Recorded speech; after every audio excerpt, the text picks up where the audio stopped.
Hi Mel. Number one, thank you for being a customer of ours. We do sincerely appreciate it. I'd love if you could introduce yourself and the Barnardos story. Sure. So my name's Melissa Bell. I'm with Barnardos Australia. I'm the Executive Leader of Practice Quality. So Barnardos Australia is a child protection charity. So every year we work to support over 15,000 children, young people and families. And really our work is about supporting children to thrive. We see ourselves as champions for children, and so we support families who are experiencing some real adversities in their lives, including drug and alcohol issues, mental health, homelessness. And we want to make sure that those children that we work with feel safe and tell us that they're safe. So that's our vision and our purpose. Now I understand in 2020, the organisation created a vision of, towards 2025. Can you tell us a little bit more about what drove that and what that actually means? So in that period leading up to 2020, the organisation had experienced a period of quite rapid growth. So through the previous 5 to 10 years, we'd won some additional business, we had some larger contracts, and that had all happened in quite a short, sharp time frame.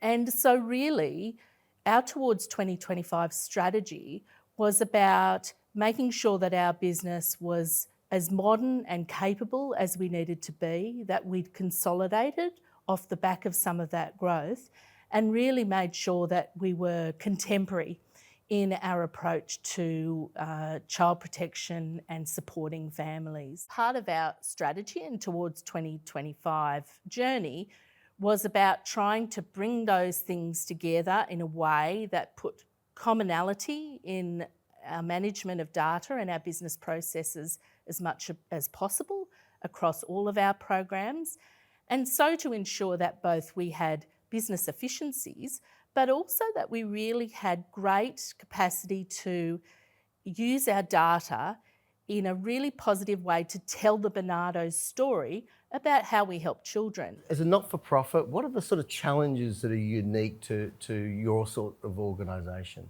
So in a really competitive funding environment, we're able to tell a really clear story about that.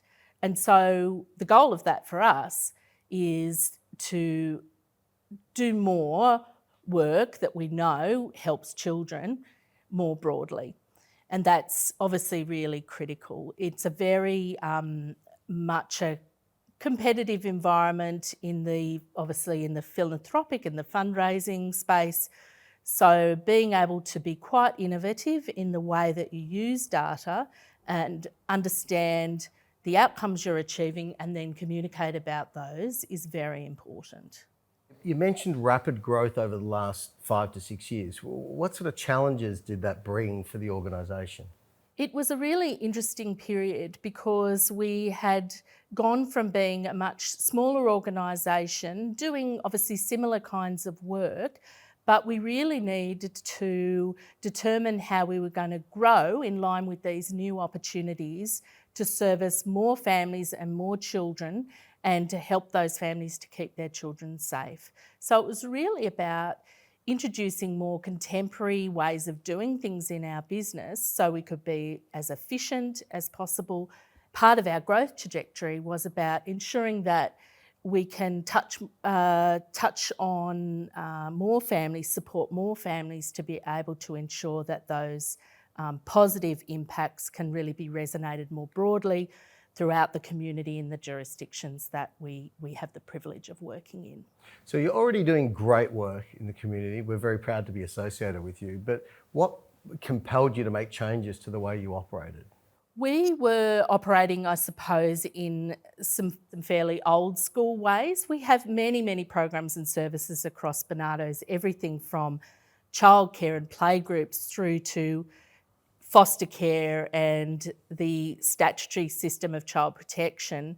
And so across all of those programs and those teams, we were managing our data and our business processes in different ways. We're very grateful that you selected us as a partner. Can you give us sort of any insight into the selection process and why sugar? It was about elevating our great practice and the impact with families, like I've been talking about, through the use of technology. So we wanted to work with an organisation such as Sugar, who were able to really help us on that journey of elevating our practice through technology. We wanted somebody who could understand that and then reflect that back to us in our conversations. We had many programs and many systems. We had 9 systems in our business that we were trying to scope into this project and bring together into one. And so we were able to identify with Sugar that as a goal that we could work together towards. How's it going? Are we looking after you? Are we doing a good job? The partnership has absolutely thrived in the time that we've been working together. So we really kicked off proper in February and March of this year of 2023, and we spent a long time with Sugar really understanding together our business and designing what we wanted to build that was really going to reflect all those different programs and services I've been talking about, with children at the centre. So part of that we'll be building this portal where children and carers can interact digitally with Barnardos and where we can share information and communicate back and forth, which is a really wonderful addition to how we interact with our service users and really takes us into a bit of a holy grail area in our sector around that kind of digital engagement space. How does Sugar underpin the results you want to achieve from Beehive? One of the big things that's really important for us is that we can gather data from our programs and services in the everyday doing of the work that our practitioners do. So in the way that they record their interactions, in the way that they plan and review for children and families that they work with.